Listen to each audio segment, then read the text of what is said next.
The words hit me like a sledgehammer to the chest. I need space, David. We're suffocating each other. Lisa sat across from me at our kitchen table, her coffee growing cold as she avoided my eyes. After 12 years of marriage, I thought I knew every expression on her face, but this one was foreign, distant, and almost cruel. Space? I repeated, trying to process what she was saying. What kind of space are we talking about here? She shifted uncomfortably, finally meeting my gaze. I just need time to figure things out, to remember who I am outside of being a wife and mother. Maybe we should take a break. The euphemism stung. A break. Like we were teenagers in high school instead of married adults with 2 children and a mortgage. But if that's what she needed, I was willing to try. I loved her enough to give her whatever she asked for. Okay, I said quietly, if that's what you need. The relief that washed over her face should have been my first warning sign. No loving wife should look that happy about separating from her husband, but I was too shell-shocked to analyze her reaction properly. Within a week, I had moved into my brother's spare room. Lisa kept the house, naturally. The kids needed stability. I agreed to limited contact, only discussing matters related to our 8-year-old twins. She wanted space, so I gave her exactly that. For the first month, I threw myself into work and tried to respect her boundaries. No unexpected visits, no long phone calls about our relationship, no desperate attempts to win her back. If she needed time to figure things out, I would give her all the time in the world. But something strange started happening around week 6. Lisa began texting me about trivial things. Did I remember where we kept the warranty for the dishwasher? Could I explain how to reset the garage door opener? Questions that seemed designed more to maintain contact than to solve actual problems. Then came the phone calls. The kids are asking about you, she'd say, which was odd because I saw them every other weekend and Wednesday evenings, as we'd agreed. Maybe you could come by for dinner sometime, for their sake. I politely declined. She had asked for space, and I was giving it to her, but each rejection seemed to agitate her more. By month 3, her behavior had become erratic.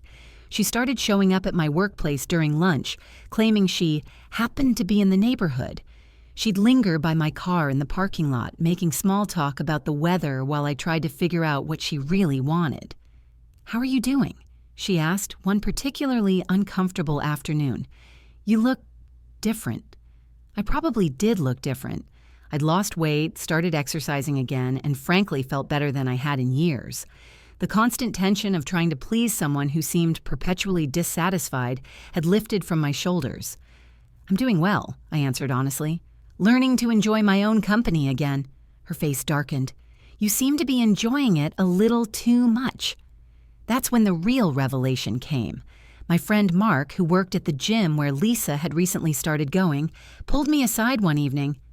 "Dave, I need to tell you something about your wife," he said uncomfortably. "She's been coming to the gym with some guy. They're pretty friendly, if you know what I mean." The pieces clicked into place with devastating clarity. The sudden need for space, the relief when I agreed to separate, the growing panic when I actually gave her what she claimed to want. Lisa hadn't needed space from our marriage. She had needed space to explore someone else. But here's what she hadn't counted on. I was supposed to wait around like a lovesick puppy while she had her adventure. I was supposed to be there when she was ready to come home, grateful and unchanged. Instead, I had used our separation to rediscover who I was as an individual.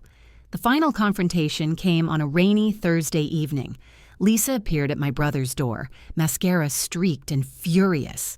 "You've changed," she accused, pushing past me into the living room. "This isn't how separation is supposed to work." "How's it supposed to work, Lisa?" I asked calmly. "You're supposed to fight for us. You're supposed to miss me."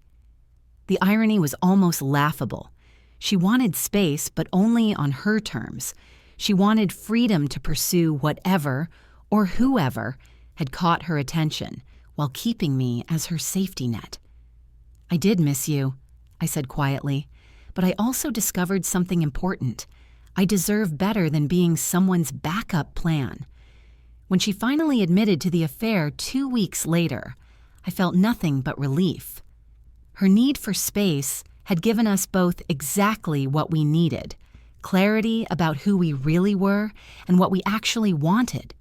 Sometimes, the best gift someone can give you is showing you their true colors.